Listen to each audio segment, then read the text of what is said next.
1. All right. Тоже мьютишь, да, когда я буду говорить? All right. So we're starting exactly on time. Even though last-minute preparations always gives us headaches. Unfortunately, this time we couldn't solve our HDMI splitter, so the YouTube live stream won't be as good as it always is, but we'll still be live streaming. But yeah, at least you'll see the slides, which is the most important. Is it still on, or are you playing with sound a bit? All right, I'll speak loud anyway. All right, so also due to last-minute preparations, I've been compiling slides from previous meetups, so I skipped some stuff and be cheating a bit and doing live demo, me scrolling through the website instead of doing nicer slides. So hello everyone, my name is Robert.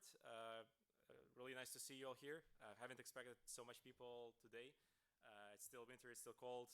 Haven't been sure that design systems themed meetup will be so hyped. I somehow been afraid that people had enough of design systems talks, but seems like it's not a solved challenge yet. And hopefully after today, you'll get out more insights and ways and ideas how to address them.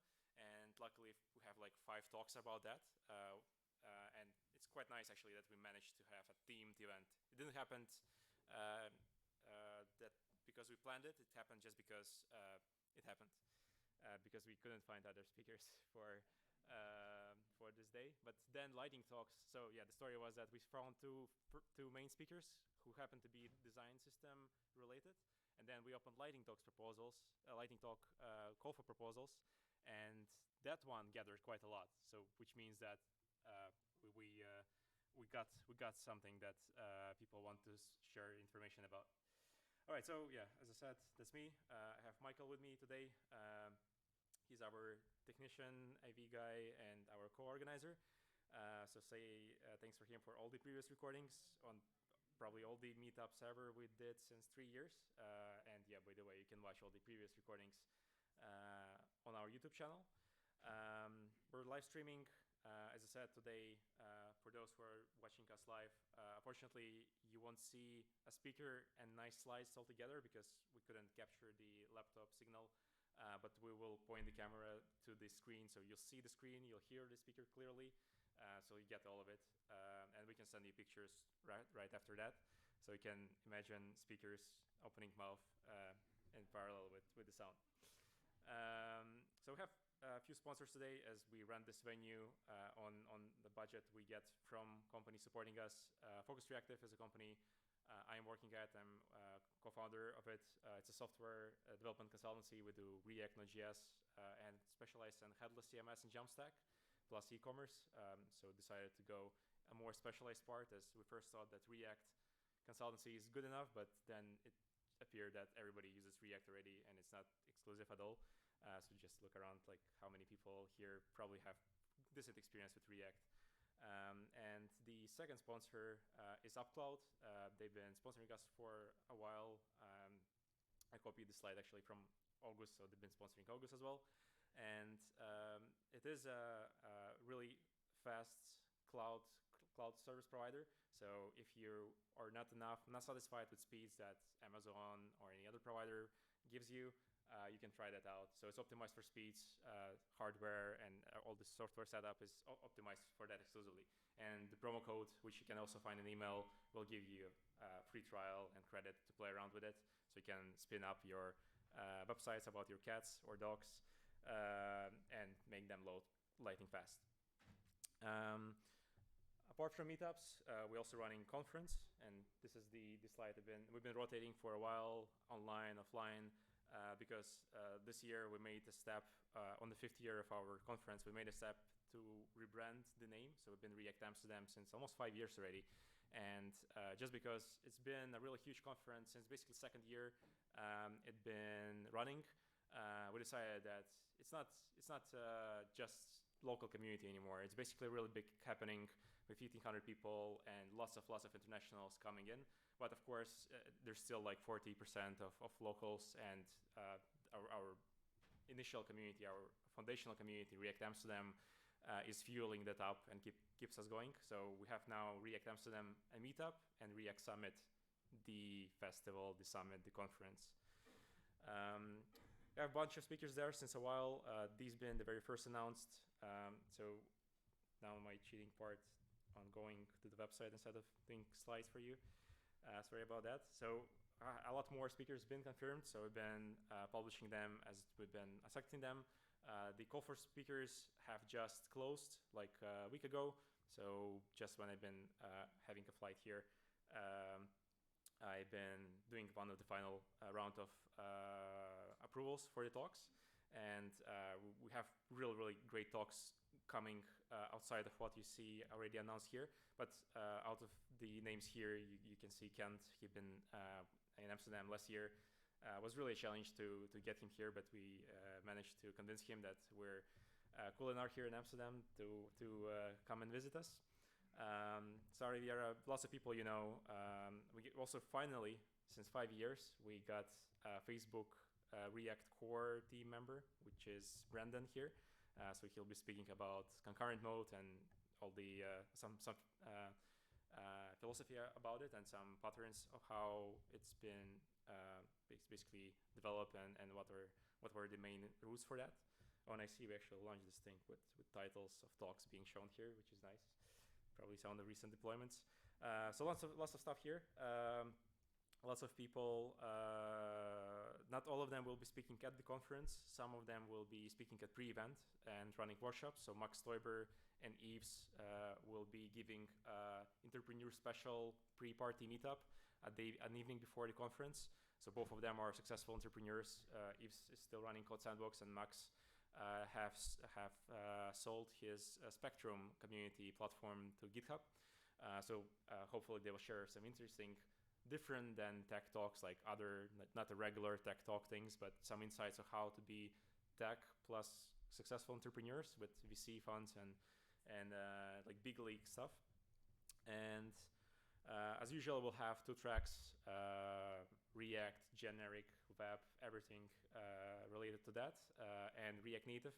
We had that 2-track setup since 4 years, and we're sticking to it. And it's not yet published on the website, but also cheating a bit here. The conference itself is on Friday, but also one of the reasons why we called it a summit is because it's not only a conference. 2 days before, there are workshops, making basically 3 days of learning, and on Saturday after, we have boat tours and walking tours. Everybody are free to attend from conference attendees. And on both 15th and 16th, if you're not interested in React Summit Conference, we'll have 2 mini conferences, which will be a Jamstack mini conf. So if you're into that, into pre-built websites, Gatsby and headless topic, you can enjoy that without going to the main conference. And we'll have a GraphQL mini conference on 15th with some great speakers coming specifically for the mini conf and then staying for the summit. So that's some stuff about the conference. It is the biggest. It's not a marketing thing. Fortunately, some other players do tend to copy statements like that without the actual reasons, but we've been the biggest since 2nd year of running, and we still are.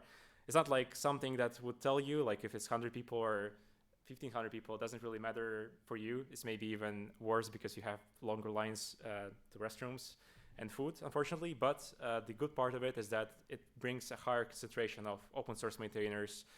We also run open source awards, so it means that there's just higher percentage of people you see online. And if you want to meet most of people you see on Twitter but haven't met the real person, that's the place to go. So that's where the numbers plays a role, not the lines, of course, and so on.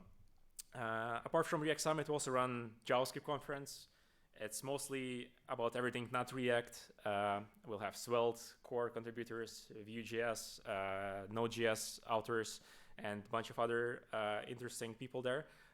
Plus, it will be coming together with JavaScript arts exhibitions, as we did last year, which was pretty cool. Like a JavaScript exhibition, JavaScript arts exhibition with generative arts have been basically integrated into a conference. Also doing a small cheat here, just will scroll through without bothering too much.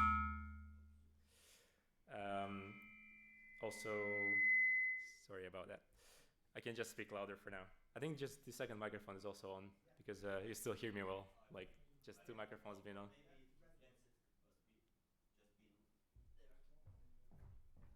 Still fine? All right. All right, so lots of speakers here, Webpack core, so 3GS if you're into data visualization. Also, we have a core member there. Basically, the whole motto is like core library authors, and that's where we are. That's the main goal of program committee, to gather the lineup. And also a 2-track conference. One is generic JavaScript, and the second is Node.js. So if you're into Node.js and doing class front-end JavaScript, which is unlikely since you're here today hearing about design systems. But if you're a full stack, you can learn a bunch of stuff about Node, serverless, and things about that. Plus, we'll have workshops before that as well on a variety of topics. Also, one of the interesting topics we'll have will be JavaScript robotics workshop. It'll be a really small one, super cheap, but the author will bring like 10 or 15 robots that you'll be able to program with JavaScript. It'll be like 3-hour workshop for conference attendees, basically. All right, so I think that's mostly it with my announcements. And just before I hand over the mic to the first speaker, just some statistics gathering. So you raise your hand if you've been to React Amsterdam before, to the meetup. And if you've been to the React Summit conference, slightly the same amount of people. And yeah, see a lot more potential. You can still get tickets for that. And as I said, if you are not into React Summit as a conference, you can visit Jamstack and GraphQL topics separately. It will be like €50 ticket price just to pay off like drinks and the venue and the speaker travel. All right, and with that, we continue to our main content for the evening. So as I mentioned, the evening is themed by design systems altogether. So we have a variety of different topics about that. And hopefully we have more people. Actually, one more question on statistics. So who's here specifically interested in design systems, like came to hear specifically about design systems? Also you, that's great.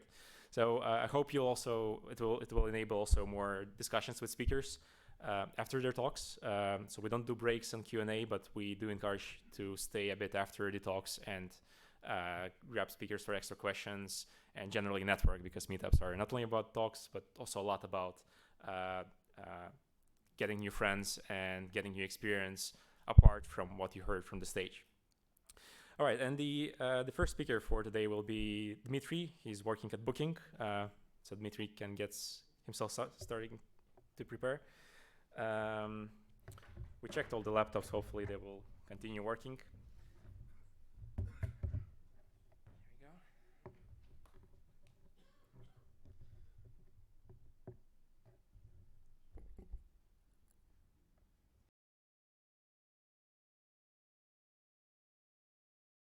What's important about Dmitry's talk is that he's working at Booking.com, which is a pretty large-scale website, and it's always a gem to find talks like that, like from larger companies that solve problems at bigger scale, and hopefully you'll get some of the internal kitchen. Hopefully no NDA stuff will be shared today. If you will hear some secrets, you'll probably need to be hired by Booking with no exception. So just close your ears if he will be telling some secrets. All right, and that's it from the intro. So give your hands to some applause to Dmitry.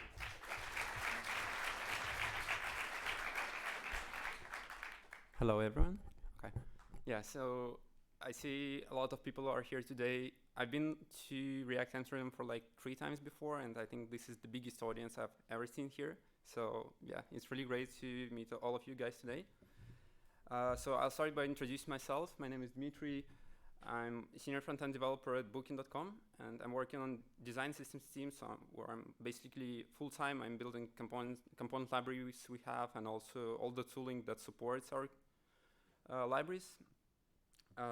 Yeah, and today I want to talk about what they usually don't tell about the design systems. And when I mention someone who you are talking to, I'm talking mostly about Twitter, I guess, because I started browsing Twitter quite a lot recently, and I started following front-end and design communities there. And what I noticed is that we discuss a lot of stuff that doesn't really matter. So we usually discuss like our technical solutions. Some people think they're great, some think they're not, and we argue a lot about that.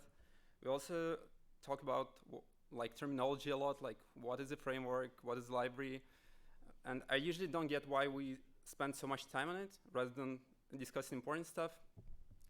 And other thing I noticed is that design systems actually became quite a trend for like a couple of years now, and we started discussing them a lot, and we started discussing lots of important stuff. Like we do discuss implementation details of the libraries. We discuss which frameworks we use to implement those libraries. We discuss important stuff like accessibility and performance.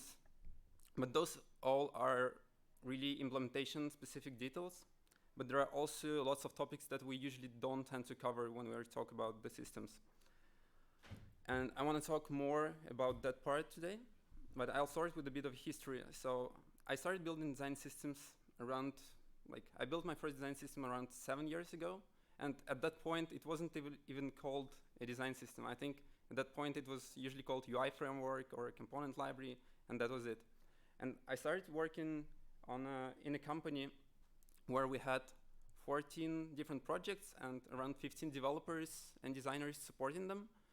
So we basically need the component library for it. And it felt like we're a small sports team playing together, trying to solve the problems. And since we started building the design system, we actually figured out that we have more time to discuss really foundational problems of the UX rather than re-implementing the same pattern over and over again. But also, so it saved us a lot of time, but also we found ourselves in a situation where, while discussing these foundations, we had really different points, like from design perspective and developer's perspective, so we really ended up fighting with each other. And what happens in these fights is that you usually focus too much on the topic that is not related to product itself, so that's what happens in real life. But it also like brings some nice some nice learnings from that. And basically, you learn how to balance your work in terms of how much time you spend on the design system itself, how much time you spend to work on the product. And then I moved to a different company, which was a bit smaller, like a small startup. So it felt more like we had a team of around 10 front-end developers there. So we built a React component library just for one product for mobile and desktop. And it felt more like playing a small game on the beach with a group of friends, which was really great. And then was the third step for me. So it was a huge jump because I moved to Amsterdam to join Booking.com. It was 2 years ago. And it was like completely different to what I knew before because I started working on design systems full time. We got 5 engineers and 3 designers in the team. But also what changed a lot for us is that we have more than 500 people using the system, so we have to support all of them. And it started feeling like I'm in a huge sports match, and there is an audience and everyone in the audience is willing your team to win. But then it started not being just about the game anymore, because you don't just care about the game, you also care about the security on the stadium, you care about that the players are in their best shape. You're actually caring that the tickets for the game are sold. So it's like you cover a lot of meta topics. And the first slap in the face for me when I joined this team was that design systems are not just about the code. It's not just about how you implement them, but also how you work with the community and like all of following topics. And I think when you are working on the design system and start building it for a company, you can split it into 2 phases. First one is when you get the buy-in from the leadership and you basically start building it. You still have no one using it in the product, so you have to make some like architecture decisions before you're actually shipping it. And then second phase is when people start using it in the product and you have to maintain it. So let's just split these topics into 2 parts. And first one will be how you make preliminary decisions for the system. And I usually split this into 3 subtopics, which will be how you integrate your system into the product, how flexible is your system, and how to distribute it, like the assets you have in the system. let's start with integration. And when I talk about integration, I usually ask just one question: what's the goal of your design system? Because there might be a lot of context for it. Like, why are you building it? Are you building it for a new product, or maybe you already have a product that you want like a redesign completely, or you have an existing product and you just want to bring consistency to it? So these are really three really different contexts, but what happens the most of the time is you already have a product. So in that case, you usually don't want to go too abstract when you're building design systems. So you have to make sure when you're starting to build it, you're building it for that specific product, not to just implement components, but to solve specific business, so it can serve specific business purpose. Then you already have a tech stack in the product, so you shouldn't really go fancy and pick the newest framework or library. You should always figure out where the product is moving, and then you start working on top of it. I mean, you can still try to push forward for a better tech stack in the product, but that should be like a separate effort from building the design system itself. And then you also have people in the company that know their specific product areas, so you shouldn't be building your design system in isolation, because sometimes you just don't know their context, and you shouldn't play genius here, but you should just come to the people, talk to them, and together you have to figure out the solution. So don't build design system in isolation from the product.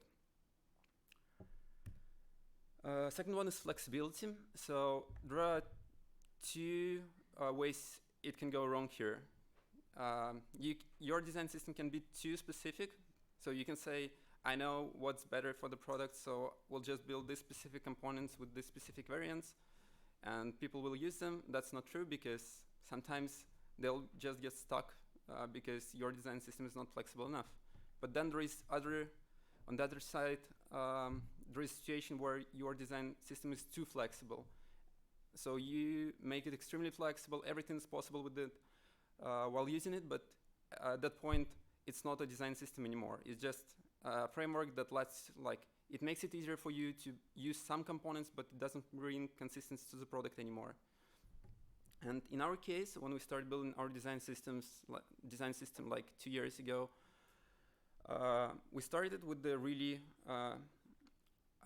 variant where we had like really specific design system. We had a predefined number of components, and we were expecting that people will use them. So basically had a number of components. They were like flattened out, and they had different variants of them.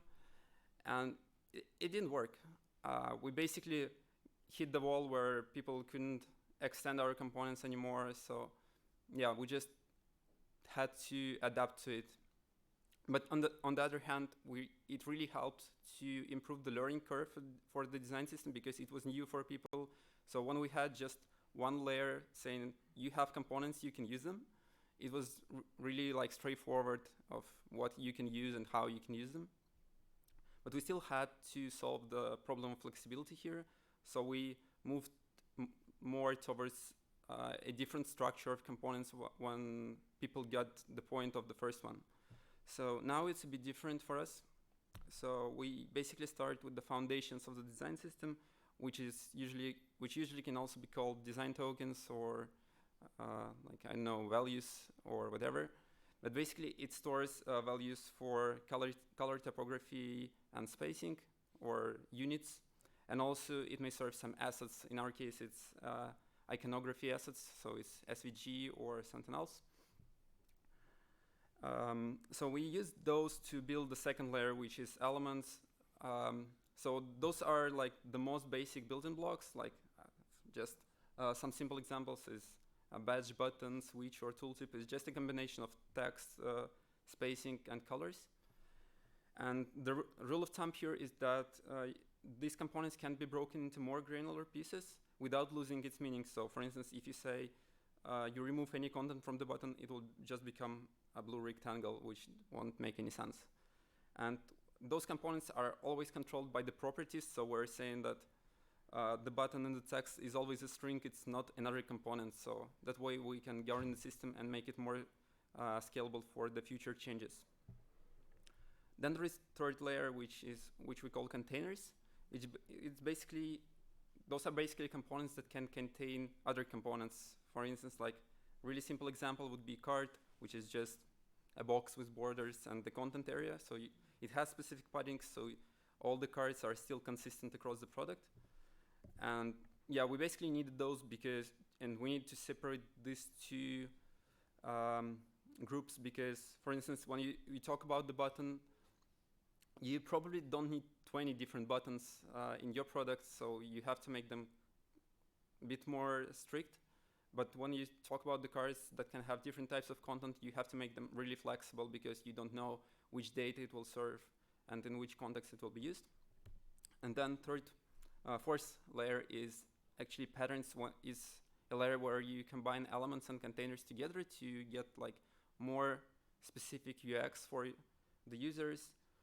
And an example can be a media card, for instance, that is a group, like it has some buttons in it, it has card container in it, maybe some other containers and elements, but it already serves for a specific UX purpose.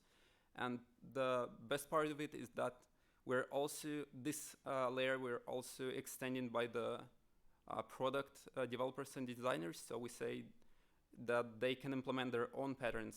For instance, if you're working on search results, you probably want to implement search result card. And we don't want to serve that as a part of the design system itself because it can be related to data or it can be too specific to their product area. So that's up to them how they implement it, but they still base their components on top on what we have in the design system. And that really drives the flexibility for us. And third one is distribution. So basically you have to make sure that when you're building a design system for hundreds of people, it's not just about preparing the bundle with CSS and JavaScript. It's also about how you serve this bundle to the users. So that means you also have to accommodate for the environment of people who are using your design system. For instance, in our case, we have two different stacks. One is like a bit more modern stack. One is a bit more older stack.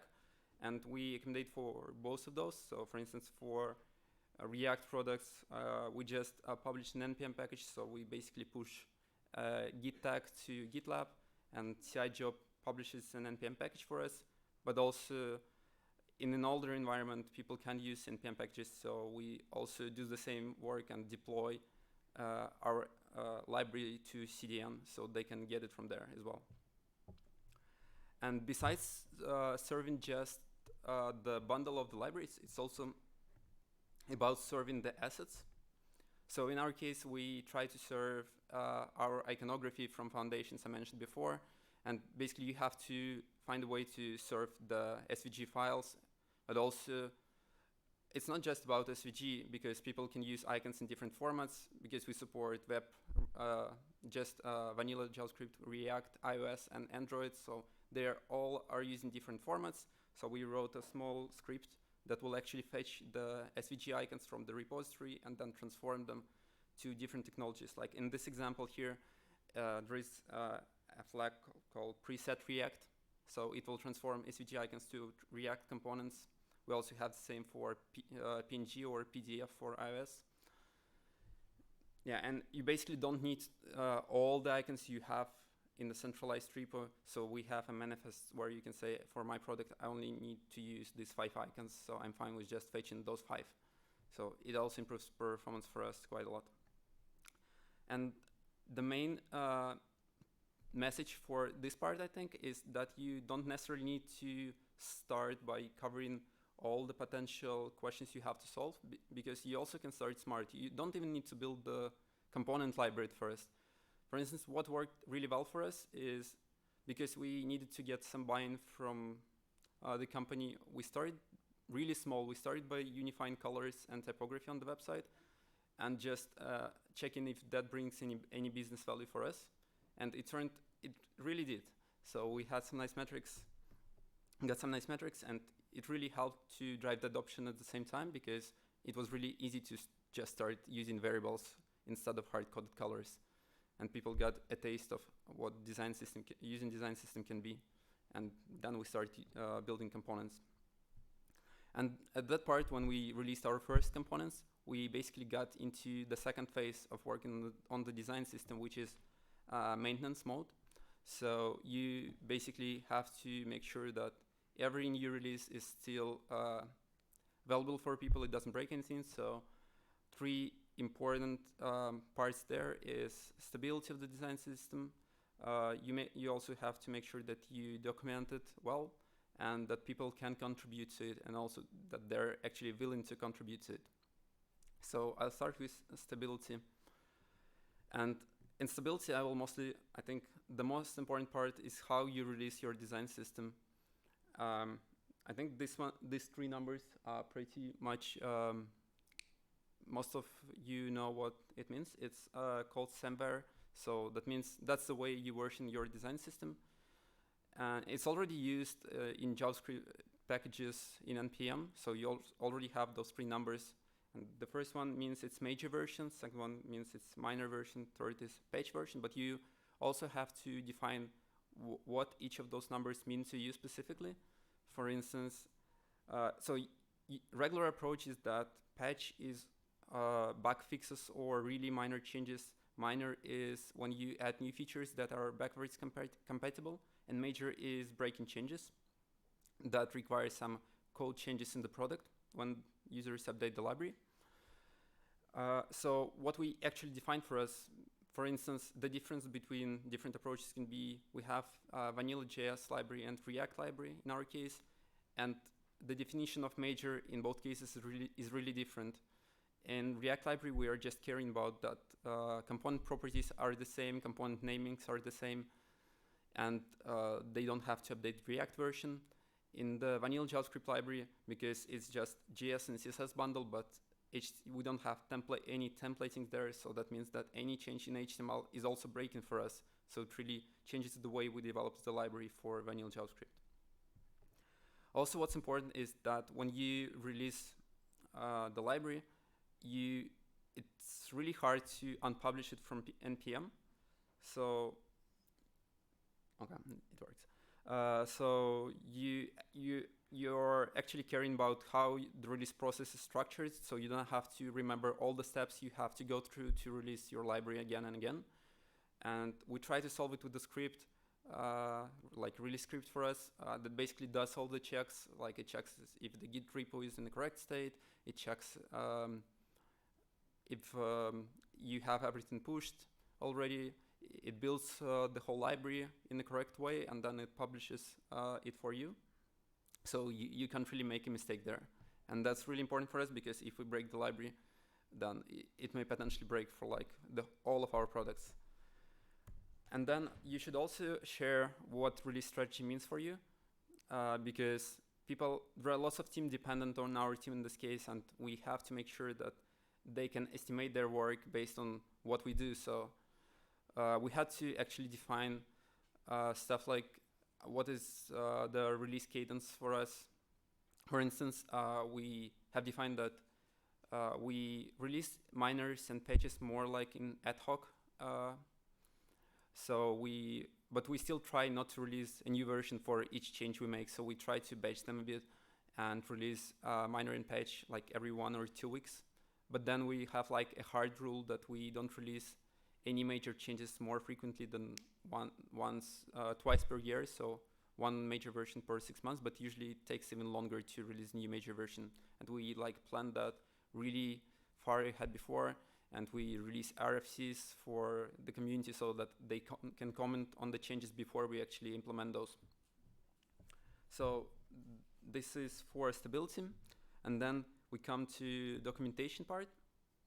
So basically the rule of thumb that works really great for us is that just document every part of the system you have, because if you have like a large community using it every day, the more parts of the design system you document, the less questions you will get in Slack or other communication channel.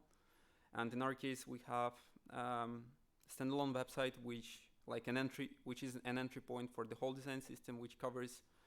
It has like 6 documentation sections there, which are covering all the topics you are wondering about when you are starting in the design system, like from brand to design to tone of voice to accessibility and so on.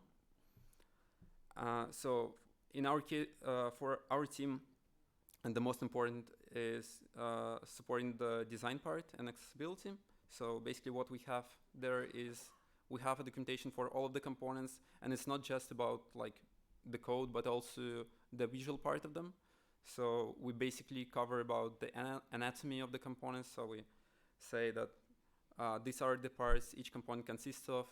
Maybe we are mentioning which components they're using, so you can actually get a better understanding of how they work under the hood. We also cover best practice and bad practices, because like just covering best practice is not enough because people still can do really dumb stuff sometimes. So yeah, we try to help them get into the right direction. And it's not just about the design tooling itself, but also about development tooling. And we try to invest in that a lot. So we actually have our own component viewer, which is working in a similar way to Storybook, but it has some features provided out of the box.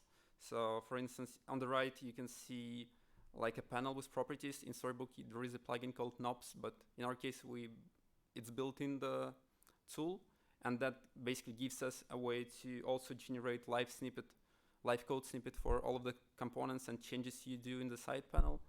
So you can see on the bottom, it basically reflects what you have in the side panel. So you can basically play with the component, adjust its properties, and then just copy it to the product, and it will work if the library is there. And then it's up to contribution then. So we are really highly encourage contributions to the system, and basically in all the documentations you've seen, we always have a button which is like allows you to edit the articles, which brings you to GitLab or like any repo this documentation is using, and it will open up the edit text area, so you can edit and create merge requests right away. And also when you have 500 people working on the system, it feels a bit like working on the open source. So yeah, we try to really groom our repositories, issues, and tickets. We try to mark them as much as possible, so people who are just joining the company or who are new to the system, they can actually get a repo and get a feeling of what we're working on right now, what can they pick up if they're interested in helping us building something, or maybe just report a bug there, because that's also a place where you can share your pain points with us. And it's not just about GitLab at that point. It's also, contribution is not just about code or designing. It's also about communications. So we support a Slack channel where like all the communication happens, and that means that you can basically suggest any of your ideas there, and we'll listen to you, or if you have any problem, we'll just hop in and we'll try to solve it and assist it. Maybe we'll help debug the issue with the people in their products. That also works, and that also serves for us as a place where we can share our change logs for the new releases, so all the people are updated all the time, and that really helps us to stay on the same page with the community. And basically these are the three topics of the second phase. So what will be the main message for today? This is all the topics I mentioned. That is quite a lot to cover, and the question you always will get is, how do you achieve all of it? Usually you have like a small team that's working on a huge topic, and you have all of this. I mentioned like 6 topics, there are even more of them, and I didn't even mention the time you spend on coding and implementing the design system itself. So where do you find time for it? And I think the answer for it will always be making priorities right, because it's really easy to get into a rabbit hole where you say, oh, I want to make this detail really perfect, I want to spend a week working on it. It's not always the best idea. So yeah, you basically have to remember that every decision you make and every task you pick to improve the design system, you pay the cost for it. So you basically spend the time, which you don't usually have a lot of. So my advice would be there to basically follow your community requests and work with them together, but also always have a global vision or strategy of where you want to be in a year or 2 years from now. So you can always feed the requests from the community into right boxes you have in your strategy, and that will really help you drive the development of the design system. Yeah, I think that's it for me, except for I got one more thing. I got a little side project. Maybe you've seen it on Twitter recently. Some people shared it, I think.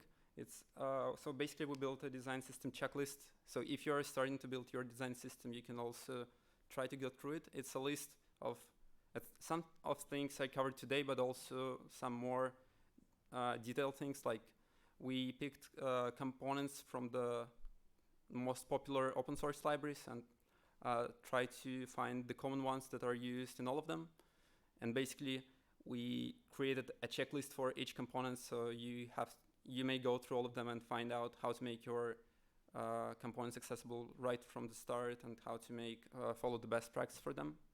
Yeah, so check this out and see you next time. Thank you for coming today.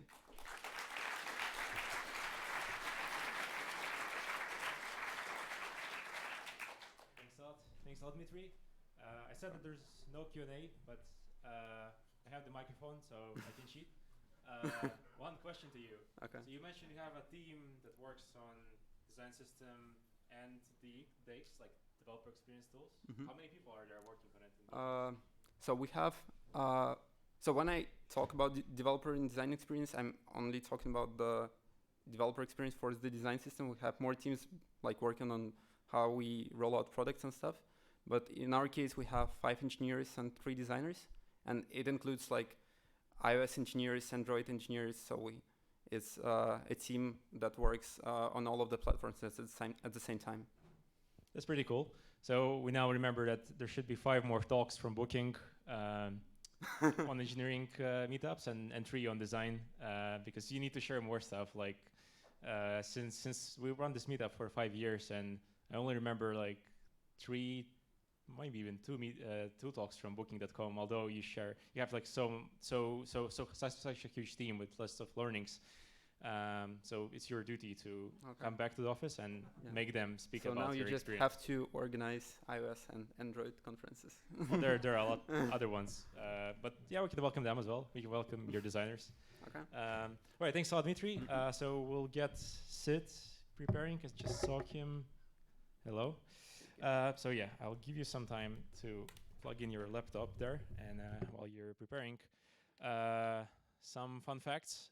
Fun fact number 1, if you haven't knew, we have a budget at the bar with free beer for meetup. Raise your hand if you didn't know about it.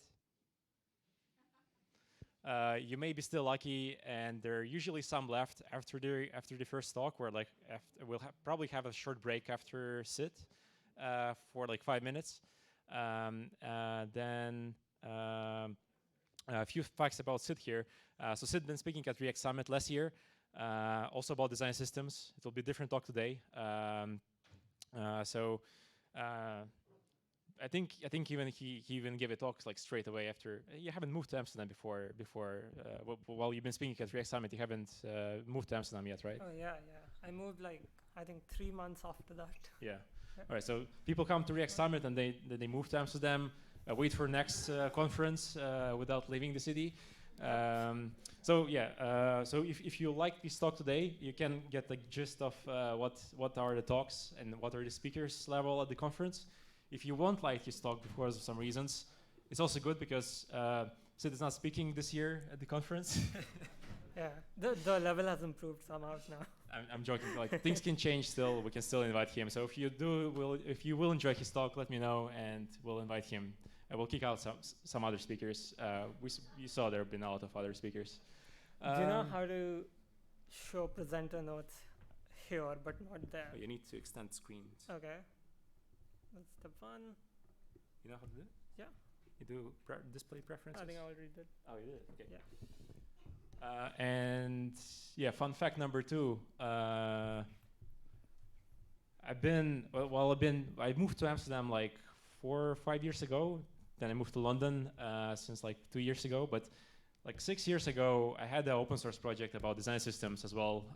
And when I've been just considering to move to Amsterdam, I hope that Booking is willing to get my experience building open source tool about design systems. But yeah, the problem was that there was no design systems name 6 years ago at all.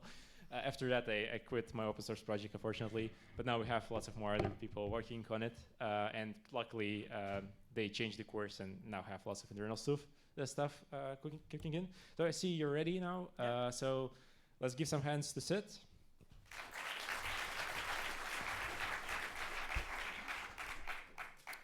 Hello. All right. So I'm Sid. That long thing is my Twitter handle.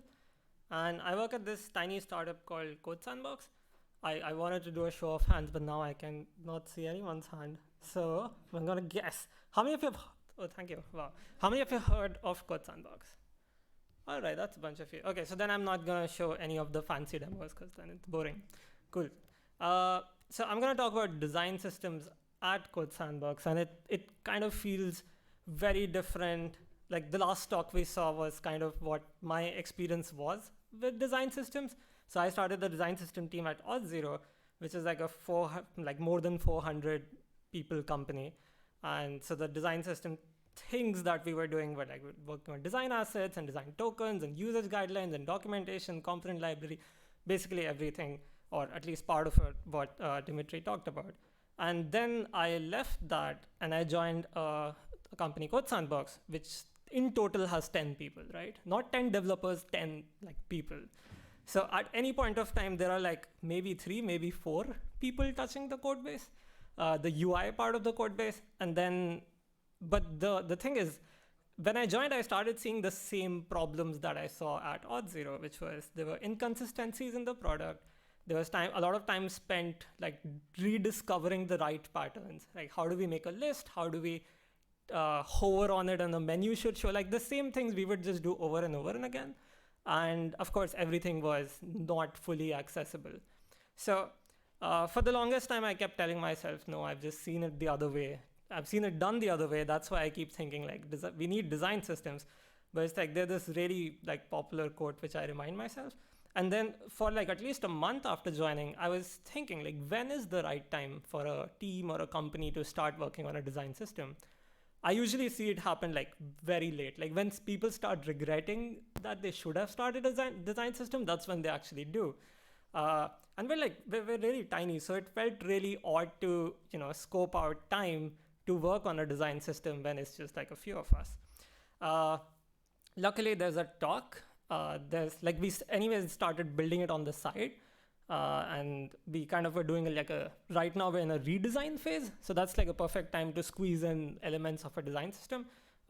Stick around for Melanie's talk later there is no break. A few talks later, she talks about how to roll a design system on the side. So I'm not going to talk about it. But basically, I got lucky. So we started putting in some of the elements. So instead of looking at it like a hammer, I started looking at it like a Swiss Army knife. Like these are all of the things we used to do to build. Like these are all the different tinier parts, like parts of our Swiss Army knife that goes into building a design system. In a 10-member company, you don't really need all of this, right? You need some of this. So maybe we just need like a smaller Swiss Army knife. And we started like poking holes into what is really needed and what is not. Funny thing, documentation, we like crossed out documentation. And right, Dmitry said that you start documenting because you get too many complaints on Slack. In such a tiny company, like there aren't enough people to ask doubts about things, right? So then we just took, like, we'll write documentation, but first I am the documentation, right? So I just pair program with people whenever needed until they get it, and then they also become the documentation. It's a very expensive strategy, but it's something that already we have. Oh, okay, sorry.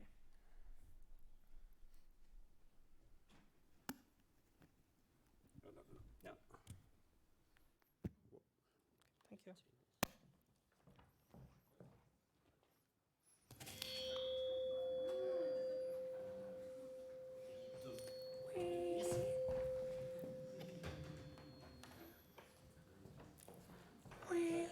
Okay. This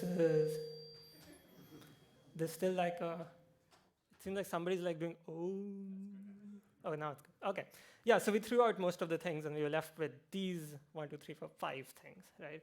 So now this is one of the questions like I used to tell other people what a design system is, right? And then one of my friends would come and say, I'm using Bootstrap or I'm using a CSS library, and that's like a great design system. And then like I'm listening to them, but also like back of my head is like, when do I interrupt this person to say, actually, that is not a design system, that's a library, right? And then so like I wasn't that rude, don't worry, but right, it would always bug me like what is a design system and what isn't. And like I was looking at my list now, I was thinking like, do I still get to call this a design system, right? Because like what even is a design system? And is it really useful to gatekeep now that I'm on the other side? And the other part of it is like, who really cares about it, right? Like design system is gonna become this one jargon that we throw around like agile, and it will lose all meaning. And then we'll just talk about the things inside it. But still, like I still err on this side of not calling it a design system because it kind of undermines all the work that design systems team actually do. So just like just like swear with me that I will not call my React component library a design system, right? So here's a tiny design system for tiny companies, right? So if you also work in a tiny company, or if you're hoping to start a design system, you should start small. Here are some of the things we picked up. First one was component-based design, constraint-based design. And the idea is you use design tokens, you integrate into your components, and that way your designers and your developers don't have the entire visual creativity for their exposure. They have to pick from constraints that they set for themselves, which makes them more productive, makes your product more consistent. Again, I'm not going to talk about like what design tokens are. Stick around for Kilian's talk. I hope I'm pronouncing your name right. It's okay, cool. The TLDR of that is, this is what, I put the punchline first. So this is what usually conversations go. Like you ping your designer on Slack and you're like, Danny, what's the color for this thing? And you say, it goes to Figma, checks and pastes it back. Have you noticed Slack actually renders the square and puts color in it? Like how far have we come that our chat tools understand hex codes and they show this is the color, right? Also, like what do I do with that color? Like I just know it's some pink, but it doesn't really help. Sorry, never mind, Slack sucks. This is what you want it to look like, right? Your tokens are integrated into your components. So when you use whatever favorite library of yours, you say, I want my background color to be colors.primary. And then it's already wired up. It picks the primary color. Similarly, I say font size 3, which is not 3 pixels. It's just 3 on my font scale, right? I get a lot of grief from this because people think it's 3 pixels. Like, that doesn't seem right. So we use this spec by the system UI team. This is also the same spec that powers theme UI under Gatsby. And it kind of looks like this. So you basically create a JavaScript object, and you say, this is my theme, or these are my variables. And you say, these are all my grays that I want to allow people to use, and these are my blues. And that's layer 1. Then you also put another layer on top of it, where you say, these are my decisions. This is the more interesting thing.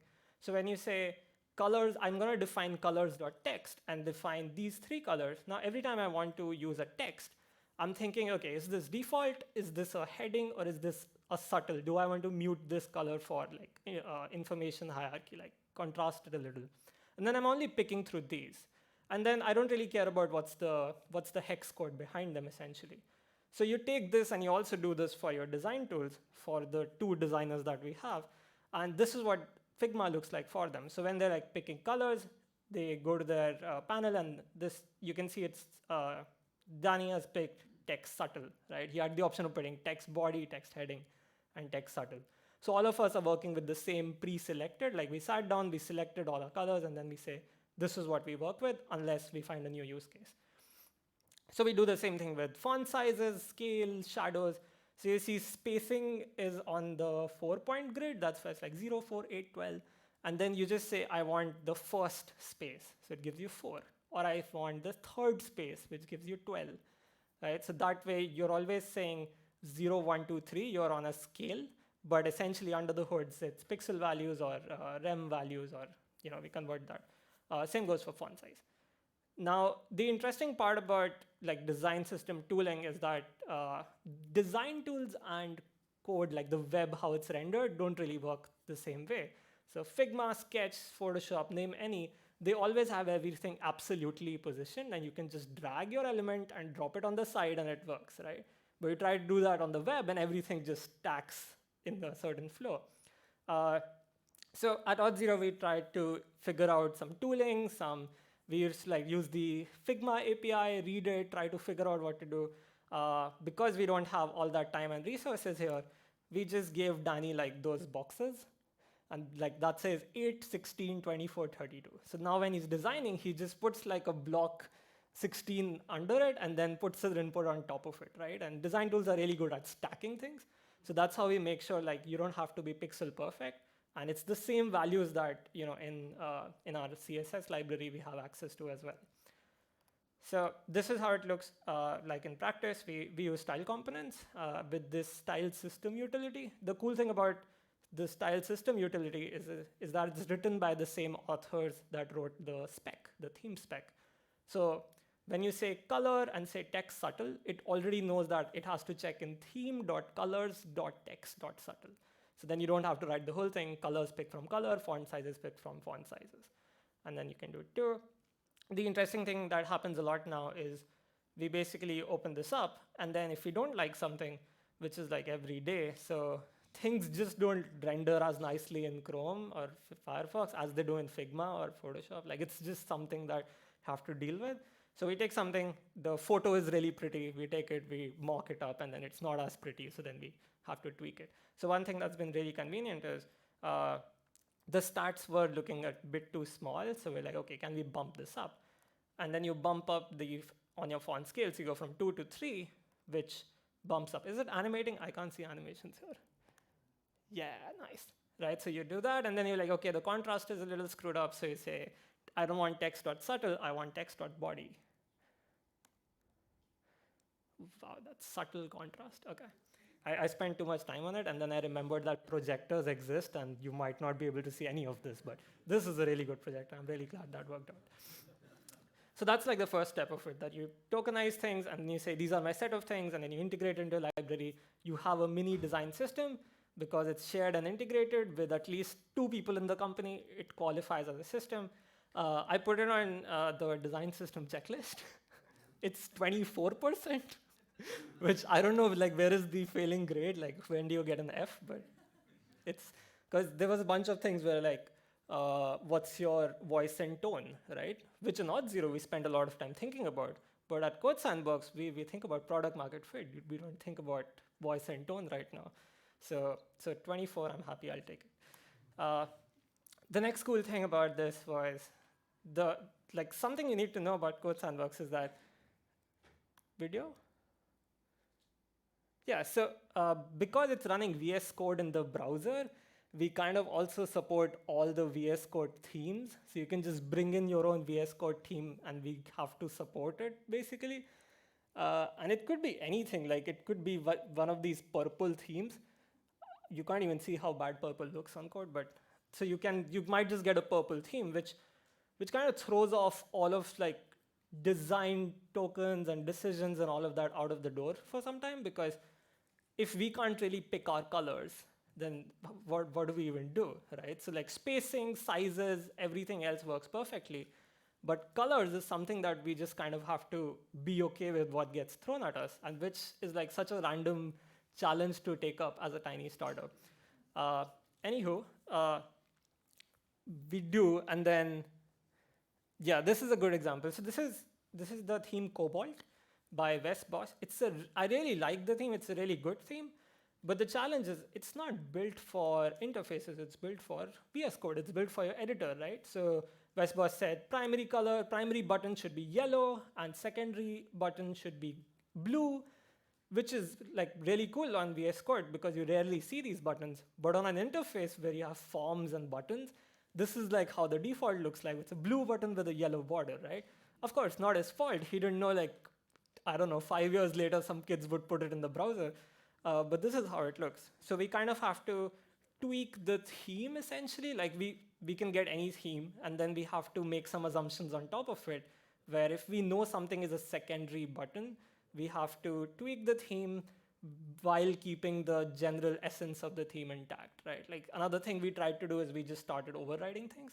And then people complain that I use my favorite theme and it doesn't look like how it looks in VS Code.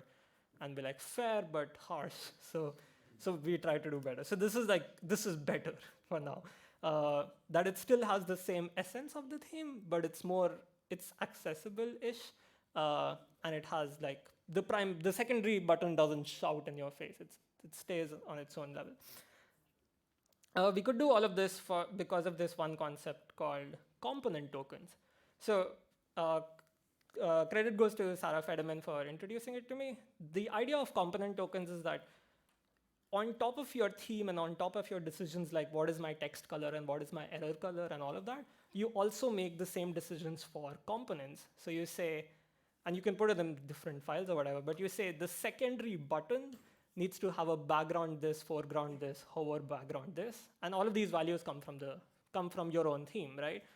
This used to sound like an extreme overkill for me. And I mean, she does work at Atlassian now, but used to work at Adobe, and she gave a talk where they had 1024 buttons. I'm not kidding, they had more than 1,000 buttons across all platforms. So like at that time I was like, that's just some big company mumbo jumbo, but like when I realized we have to support all VS Code themes, we also needed to do big company mumbo jumbo. So here is the mumbo jumbo. So what you do is, in the component itself, you assume that the world is pure, and you'll get a token, and the token would exist and would look pretty. That's the other part about VS Code themes. You don't have to define everything. You can define 2 tokens, and VS Code would infer the rest, which works for the code part of our application. But the rest of our application, which we want to match the code, it doesn't work because that's not VS Code. That's like our custom switch component and our custom input box. All of that doesn't infer, of course. So we have to do the inferring. So this is what we came up with. We made component tokens, and then there's this interface theme layer, right? And the interface theme layer is assumed to be like, it would always have all the tokens and it will always look good. The way we do that is to basically ruin the entire interface theme layer, where everything bad that needs to happen happens there, right? That file is in like TypeScript ignore. So like no checks, no linters run on it. You're free to do whatever you want. How it works is you basically take the VS Code theme, and then you see what is missing, and then you polyfill it with the Code Sandbox official theme. So if it's the dark, then we put black tokens. If it's light, then we put the white tokens. And if there is something specific, like a switch component, which also doesn't exist in the official theme, we fall back to our design language colors, which is the one we defined initially. And then we merge all of these, make it flat, and then we like tweak a little for accessibility as well. So for example, this theme, Night Owl, it's my favorite theme, but it's a very subtle theme. Sarah Drasner actually spent a lot of time working on making the code part of it really accessible. But then we use it for something she did not intend to use it, and it doesn't look as good. So we actually tweak a bunch of these colors that you see on the left, and they're kind of readable because we bump up the contrast for some of them, while still keeping this like the subtle night moon look that she was going for. Then we do this fancy thing where we just change the switch color to what is the primary color, and then it looks like purple, and then we get to say, it's your theme, we didn't change it. It looks like it's all your colors. So all of that is like fine and dandy, and it almost kind of works. I forgot to talk about visual tests in this until very late, but our visual test story is basically we use this service Chromatic, which is really, really good, and I couldn't recommend it enough. And it's free for open source. So we just, like in Auth0, we made our component library open source. In Code Sandbox, we're making it open source. They let us use it for free. We give them free publicity by putting their logo on the README. Everyone's happy. They make money through bigger companies, not us anyways. So yeah, for visual tests, use Chromatic, note it down. It's perfect. Cool, let's talk about component playground, right? So that is something that we did earlier. And there's one that I really like, which is called Playroom. And this is the example with the authors of Playroom, which is Seek. It's a job portal in Australia. And they kind of have this thing where you write some JSX, and it renders. And all of this is like happening in the browser. Dmitry showed one as well. Like Booking also has one of their own. And at Auth0, we built something of our own where people could paste, or more like you have access to all the components and you type something out and then it breaks. And that's how people used to share bug reports with us. They'll just go to the playground. We made it part of our documentation itself so that people can come in and just like use the latest version of it and report it back to us, and then we go fix it, and then we test it with our staging version because it's all the same playground.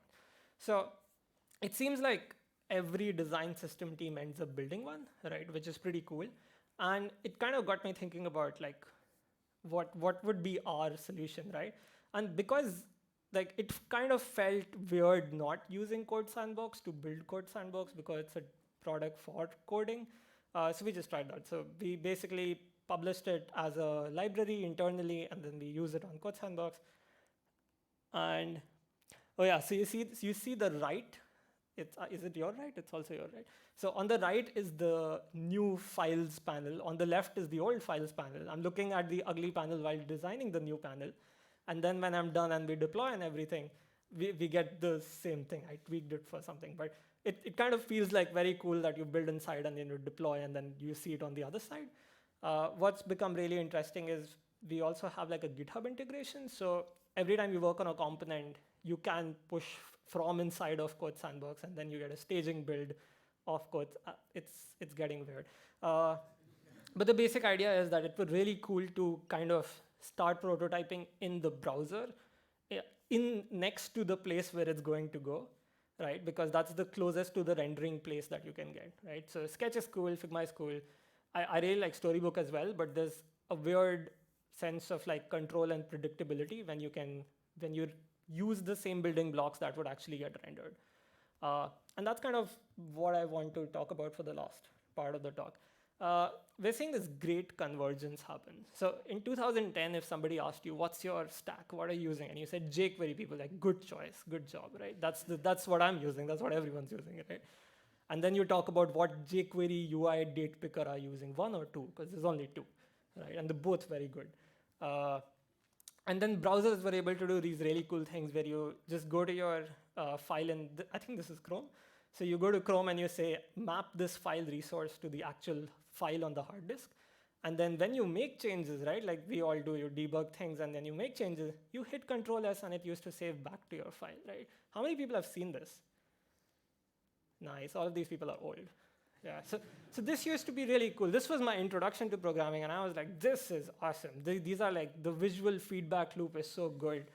And then Sass came around, and they used to support Sass maps as well, so that you modify the map and then it modifies the original file. It was like really, really cool. And then we screwed it up. So in 2012, or I don't know when it started, but there was like this huge divergence where you ask someone what you're using, and then they say something like Backbone, and you're like, ooh, Backbone, no. We just decided to move from, right? Like we were using Backbone last year, but now we've migrated to Angular, right? And then you like go home and you meet them at the next year's conference, and like, what are you using? And they're like, React. And you're like, oh, you're using React. We are not using React. We want to use React. So it was like this whole cycle of, people kept shifting, moving. Nobody knew what the right framework is, and which also meant that like browsers basically can't help you anymore, right? Like the platform is supposed to be unbiased, and we all like to like complain about the platform that only if we had better tools, all of this wouldn't happen, which is fair. But also like platforms can't really help us.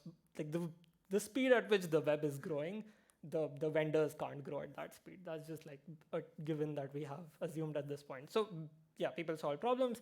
One of these is a platform thing, which let's not talk about it, it's sad. And in 2020, if like somebody asks you what's your stack and you say React, people are like, oh cool, I'm using Vue. And you're like, oh cool. And then you just go on with your lives, right? There is no controversy, there's no discussion. You're like, have you tried Svelte? And you're like, yeah, I tried Svelte, I like it. And they're like, oh, I like it too. It's all cool, we have a beer, and then we fight over state management. But what's become interesting is that the stack has kind of started converging, right? There are no longer 20 options, they're no longer fighting over it. It seems like React has one, but then I put Vue because like it's still like a very big user base. So let's just do a test, right? How many of you host your code on GitHub, right? Raise of hands. It seems like almost all of you. I'm repeating because like not everyone can see each other's hands. So how many of you use React on that host? 90-ish%, okay. This is very good stuff. How many of you use CSS and JS with React? All right, 50, 60% at least, maybe 70, right? How many of you have like a theme or a style guide or a design language, like something, right? That's still like 40%, right? 40% of the people in this room converge on a stack. That's unheard of, right? And we're seeing that it's happening more and more. And which is where tools like this are coming out. So this is Blocks UI, which, is it playing? I stopped, didn't I? Okay, now it's playing, right? So they're kind of playing around with this idea that you can take some JSX, render it on the right, drag it to the left, and it's still JSX. And then because you're using React, you kind of know the props API, and then you can change the props, feed it back to React, and React will re-render, right? You're essentially designing in the browser for what is getting rendered in the browser, right? And this is still like a very experimental idea, but the core is kind of really sound. And when you click on the code tab for this, they basically give you like a JSX snippet, which is using theme UI, which is their own Gatsby's own styling thing, but it uses the same theme spec. So I just like put my own code there, copied it, and it still all worked. So it seems like if we can all agree on one theming strategy, like the last item from here, we also get the next layer of things, which is all of our UI is just interchangeable. So that's one. The other one that I want to talk about is modules, which I think is an Electron app, but I'm not sure. But they still have the same thing, which they spit out React components. And then because it's React, you do React docgen, and then you get to see the types. And then essentially everyone is like, there's like a race to build the best UI tool in the browser, which is also rendering for the browser, right? I saw this. I was kind of looking at this. I saw like today before the first talk, there was a tweet by Interplay, which is also another company playing the same game. They just showed a new demo, which looks really cool. So I don't know, we got jealous and we also wanted to play. And so this is like a pretty crappy demo, but it's something that like I'm just doing because I want to be a part of this. So this is the thing I showed you earlier with code, and then the thingy, and then so I can click something and I can change the color, right? Which is good, like, okay, browsers were doing this forever, no big deal, and then everybody can do this. What's interesting with the case of having like a browser integrated code editor is that this is the same app, right? So if I go to components and if I go to file, I see that this color actually changes. I can change it again, and it changes the color here. I can change it again, right? So it's kind of the browser thing that I was promised when I got into programming. I'm trying to like chase it back, that quick visual feedback essentially. So something like this where, let me hide the other one. So this is like a grid. This is like my spacing grid where we use a 4-point grid. So 2 actually means 8 pixels. The space between these two is 8 pixels or 2 units. Can I find? There it is. Yeah, there's a gap of 2 units here. And then you can change it, and then you see this thing changing. It's slow, it should be faster. Otherwise, my whole talk is bust. Yeah, so the whole idea is that instant visual feedback. I changed it, right? Okay, I don't need presenter notes now.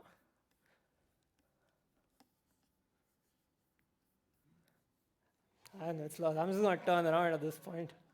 Right. So my whole point, oh, now it's back. Amazing. So my whole point is that we're reaching this convergence, and which kind of is that if you build a UI tool that spits out React, right, style components or emotion or like pick your flavor, right? They're all the same at this point. It's not controversial anymore, which means there are viable tools which can get enough adoption or enough money, which we've already started seeing that it's happening. So it seems like we're really close to the space where our design tools I'm not saying like we don't need designers or whatever, but the medium of design would be closer to the medium that we publish in, right? And that's kind of like a really powerful space to be. And I'm going to chase that space, and I hope some of you are also excited. Like if you get the building blocks right of design systems, then you get to do a lot of constraint-based design in the browser, which kind of gets us to like a visual iteration that we haven't really seen yet. So that's kind of my talk, and thank you.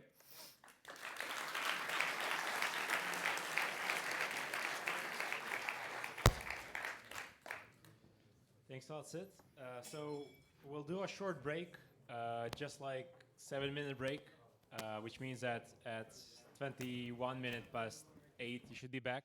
So just a short break for checking the bar if we still have budget there, running to the restroom, and then getting back to 3 awesome lighting talks we'll have for you remaining.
create a scalable and consistent visual system for UI development.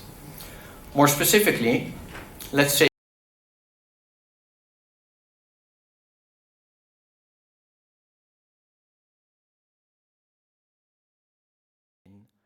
design tokens. So background colors, text colors, your font size, your font family, border radius, spacing around and inside your component can all be encoded in design tokens. Then also, buttons have hover effects. So not only is your regular background color a possible design token, so is your hover background color. And if you have a nice animation, you'll also want to encode your transition duration and transition curve.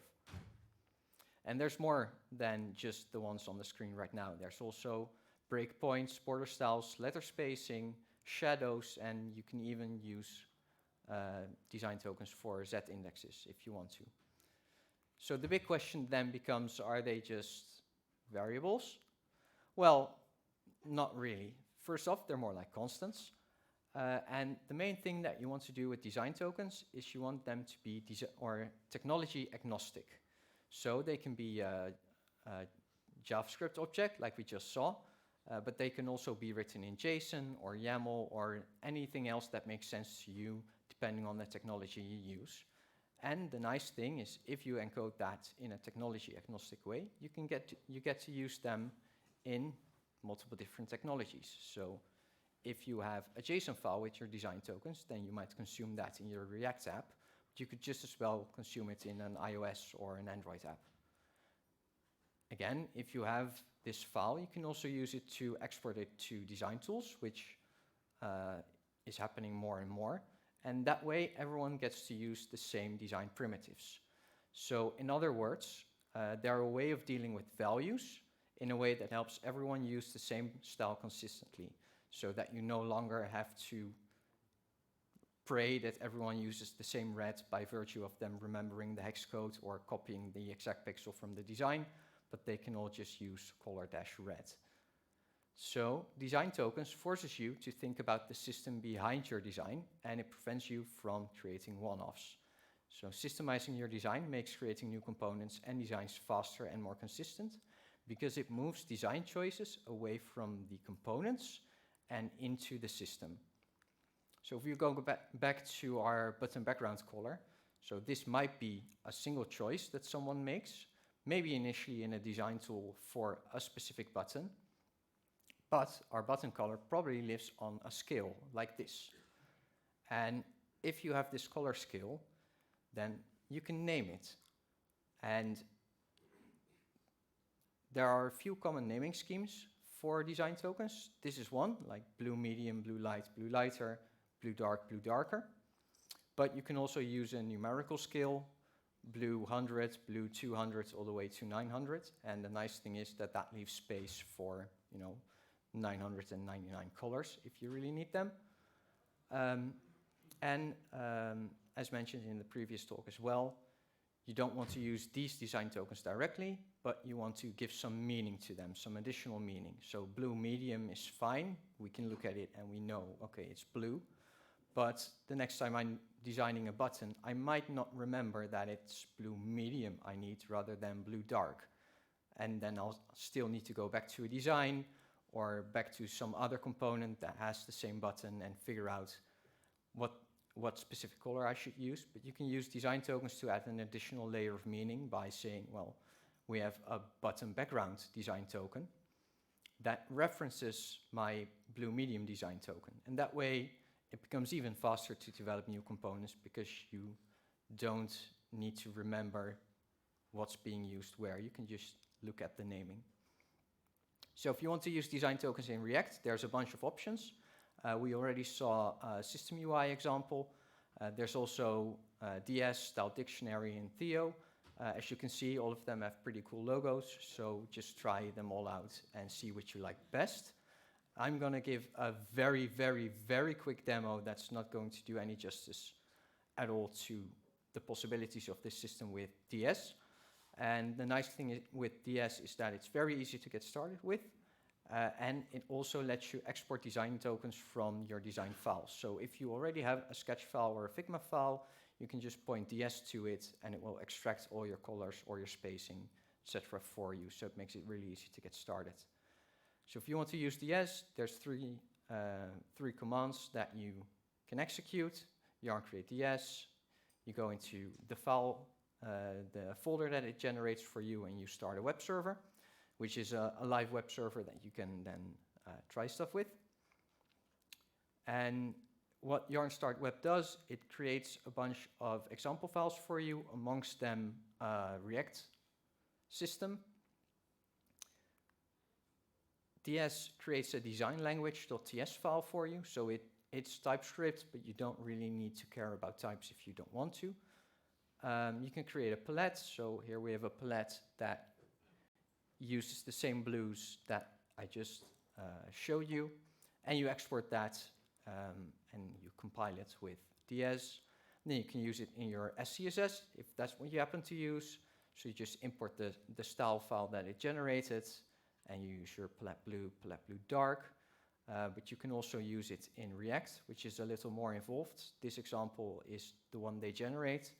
And specifically what this does is it actually lets you hot swap your theme as you're building it. So you can edit your design language file and then have your entire React app update using this. Now, there's a ton of more stuff that DS can do, but that I just don't have time for, so check out the website.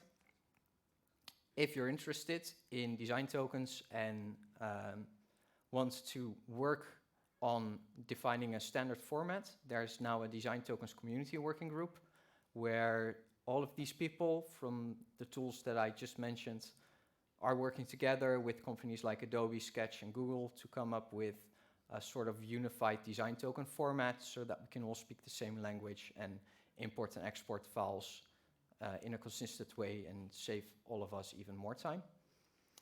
Now, if you want to know more about using design tokens and working with design tokens, these are some cool links, and this is my information. If you have any questions, come to me after the presentations. Thank you.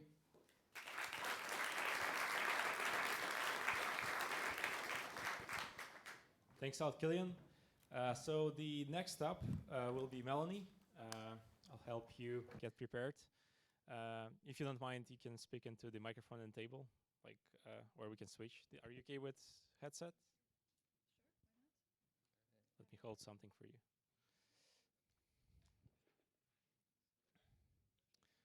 So while we were preparing, more questions. So who in the hall here positions themselves as a designer?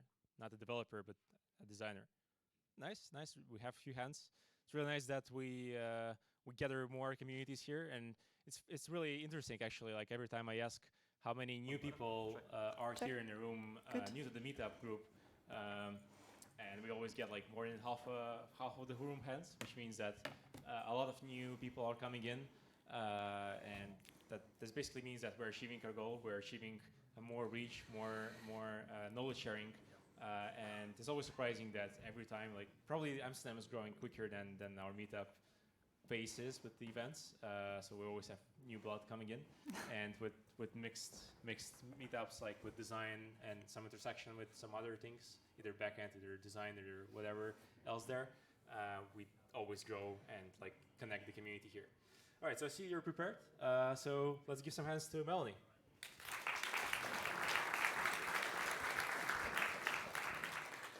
Thank you, Robert. So yes, quick introduction. My name is Melanie. I'm a developer at Wrangle.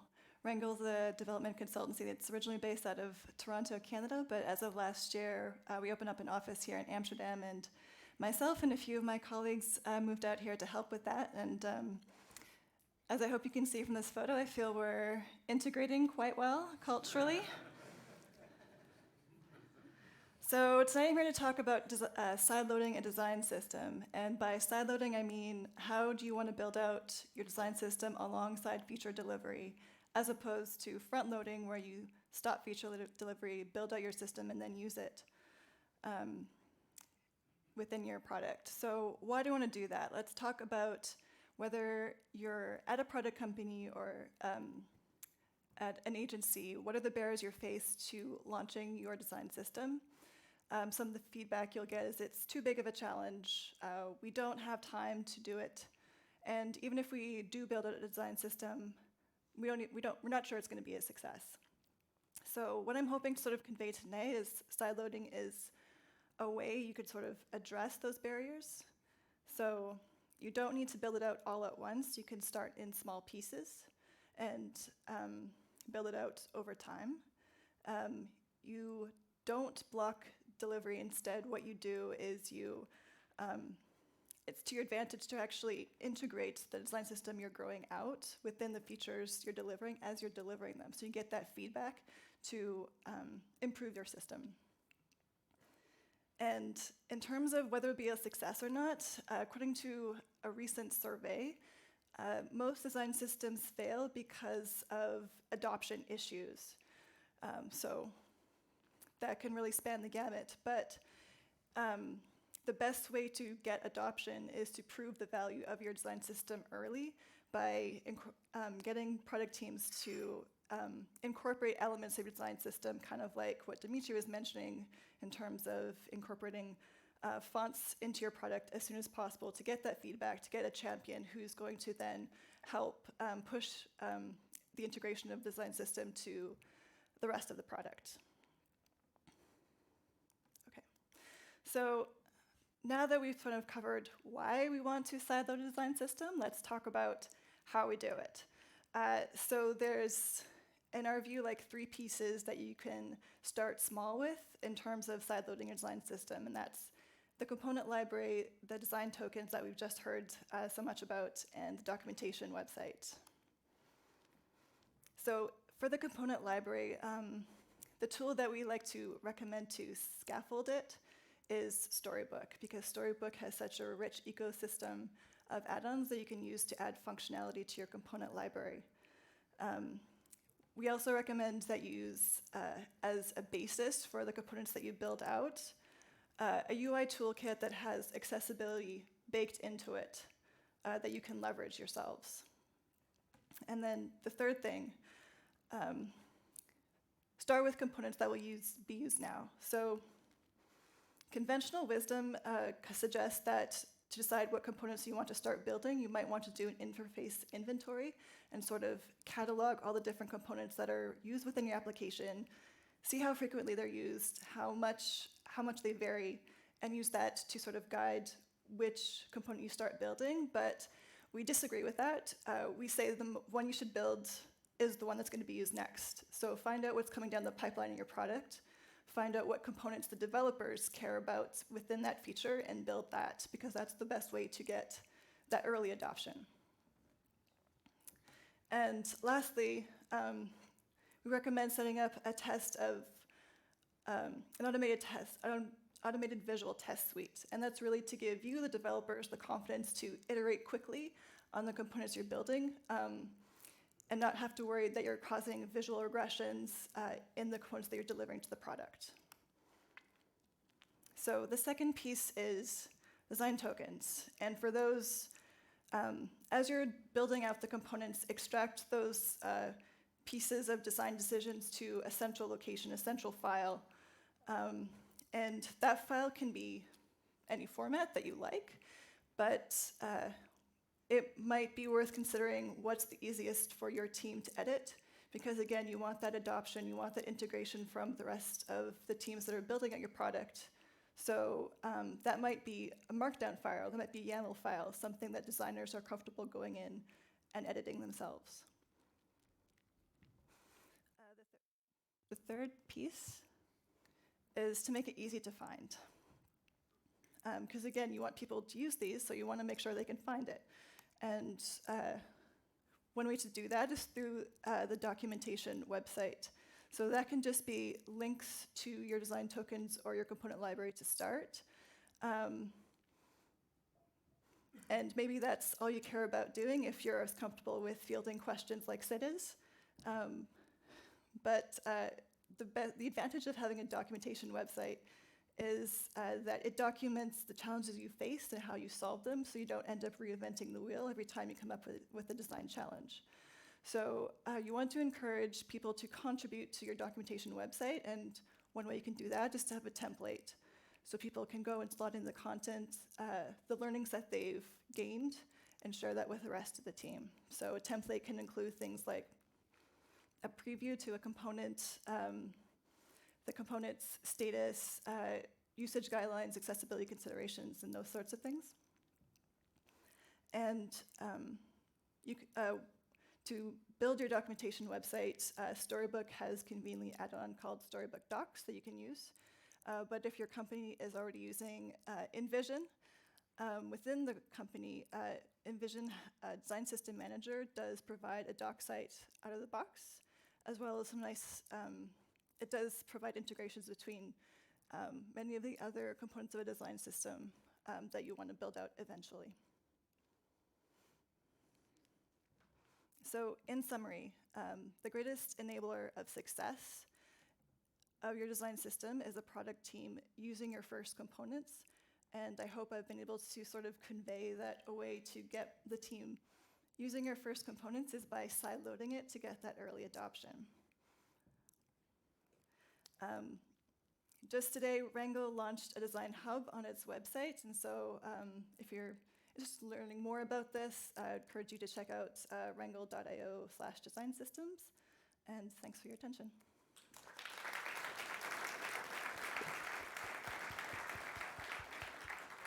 Thanks a lot, Melanie. Thanks a lot, Melanie. Great talk, and also welcome Wrangle and yourself to Amsterdam. Thank you. Hope you like it. And we'll continue now with, you can assist taking out the mic. We can continue now to a final talk of today. We'll have Guus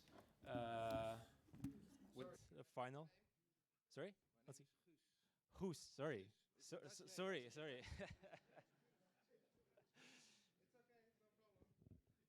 Sorry, I'm not. I'll just educate. Okay, we can do an exercise with the whole so they remember the right one. Yes. All right. Yeah, we'll just give you a minute. So, Yep, it works. is this too loud or too? That's good. We'll It's continue. okay. Okay. All right. Sorry about that again. So welcome, Guus. Hello, people. Even kijken. I have to make this full screen. And full screen. Play. Hello, everyone. Welcome to the last talk. So bear with me. It's only 5 minutes, right? And here it's already going wrong. Oh. So, hello, my name is Guus. I'm a freelance UX developer and designer. And I'm not going to talk about all kinds of techy stuff. We're just going to keep it simple. I'm going to talk about a far more important thing, which is how do we actually name things in our design system in light and dark themes, and how we actually communicate those things. And I heard Kilian said it well. There's now a movement going on for creating the design token standard.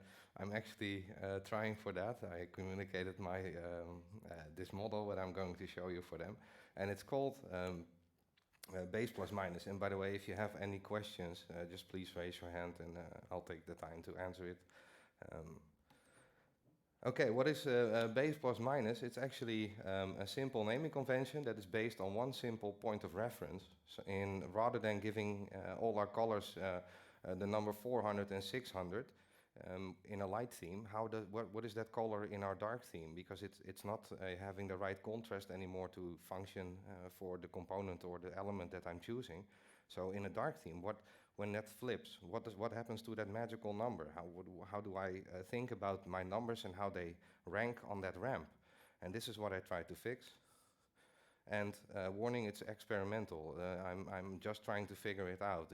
And I'm a designer who tries to fix also a developer problem. Because, I'm not kidding you. And the reason is this. What do we all do with designing our colors, and what do we do in the end? We start testing them at development, right? But it's a designer problem, so designers should fix that. And how do you make a standard for designers that they can follow along with and say, okay, all the colors that I use are validated against one standard that fixes one problem, which is saying we need to put all the colors on a baseline of the WCAG scale. Yeah, this is okay, but it's actually very simple, people. Think of this as an elevator. Yes, in my light theme, the gray base, that's my base 0. And when I need to have more contrast in relation to the background, yeah, I go base +1. Oh. I just go base +1. And if I'm on base +1 and I say, well, actually this color is too dark, I want it a little bit lighter, I just go one step down, which is then base 0. But I actually apply the same naming convention for each color then, because what you then get is actually a funny kind of API. Because if I wanted to say that what is the color base +3 in the light theme is actually the opposite in the dark theme, then the only thing I have to change is the plus or the minus sign, right? Instead of 600 changes to then a whatever magical number, or light goes to darker. So I'll show that in Sketch a little bit. Actually need to go full screen again. Enter full screen, because it doesn't seem to. So here we have actually a little bit of a better comparison, please, of what I mean. So here the dark color is 100, but then in the dark theme, what is it then? Is it 900? Because it's, I don't know, it actually is confusing. So rather than saying what does base +5 mean in the dark theme? Well, it's actually base -5, because it's the exact opposite. And that's how you can flip colors, I think, also programmatically. But what do I want to solve for designers? That they have a far more simple naming convention that they can understand just in thought. So you can actually see this in front of you, like, okay, well, I'm on the 2nd floor of this elevator, of the WCAG elevator, and I need to go a floor higher or lower. What's actually interesting then, and this is, oh yeah, of course, in the presentation, well, how does it work? Well, simply, if you need more contrast, you go base -1, or base +1. If you need less, base -1. And yeah, why did I make it? I think that's also more important. I think A11Y is focusing too much on the user experience and not on the development experience. And why is that important? I think if you don't fix the accessibility of applying accessibility, you got the point wrong, right? And if you don't understand that if you focus heavily on that user experience, because we have to apply it for those people, and you make people experts and send them off to retreats for 6 months where they focus completely on accessibility, and then come back with this implementation that I don't understand as a designer, but you know, we'll do it. Yeah, is that a great experience for developers to implement accessibility? I don't think so. So I wanted to have a more simple and meaningful way of saying, okay, well, I apply it on the base of contrast, rather than I apply it on magical numbers. And again, designers should fix their colors before they send them off to developers, because yeah, why would you implement test if designers are just there to say, okay, well, it's going to be tested, so there you have it. This is what I wanted to talk about. Actually, I need to go one slide further. This one. Right now, we only have one definition of dark and light themes, which is high contrast, which is a dark theme, and then low contrast, which is a light theme. I think it's a little bit weird, because if I have a light background, which is white, and I apply the right color to the letters, and it's accessible, then I apply the right contrast. Why is that a low contrast theme? And I don't get that. So what did I do? I say, the light themes are very simple.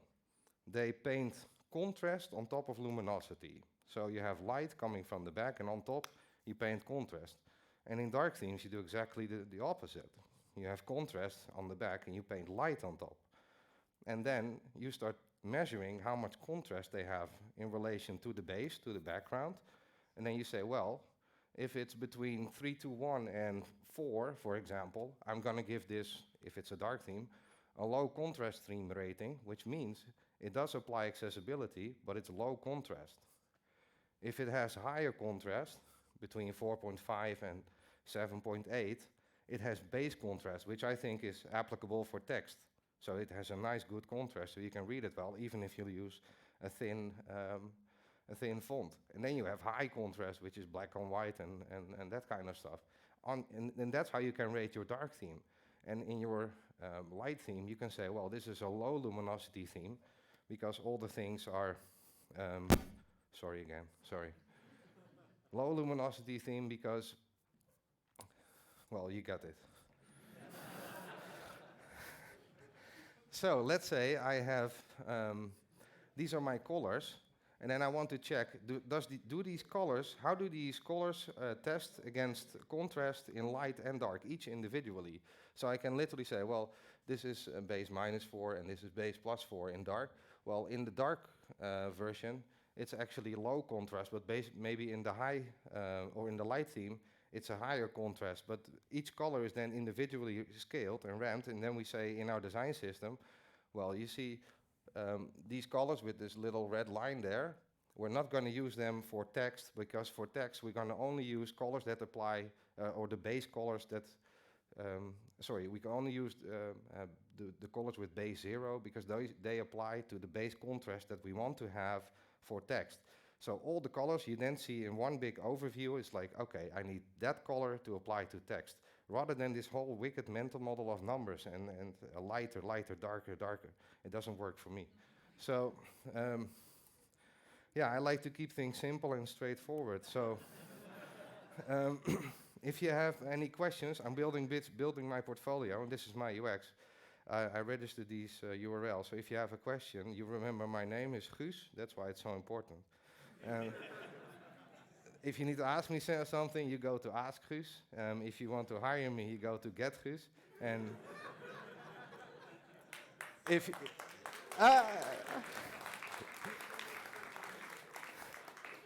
yeah, wait for it. Now you're gonna get it.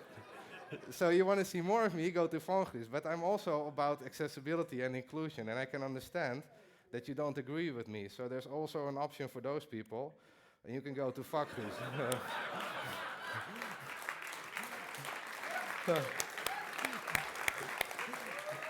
Thank you. Any questions for the people here? Yeah, you can. You can. It's fine. We'll figure it out. All right. Thanks a lot, Guus. Thank you so much. So let's give a round of applause again. Thank you.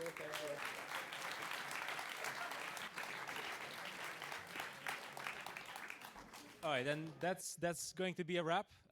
You can still ask Guus while he's here, so you don't need to use your traffic on mobile. Well, actually, I have maybe if I ask you, what do you think about it? Like, if you want a thumbs up if you think I have a point. Like, what do you think? Do I have a point? Right? Yes, I have a point. Thank you. Okay. You need to have a vote who's the main as well. Okay. And yeah, go for president. All right, thanks a lot for coming. Really great to have designers, not coders. All right, then that would be it for today, for the talks, not for the networking. Please stay for a while. I think the cafe should be open till 10. And hope you'll have some time for speaking with speakers, speaking with other people here, talking about design systems, and hope to see you next time. Cheers.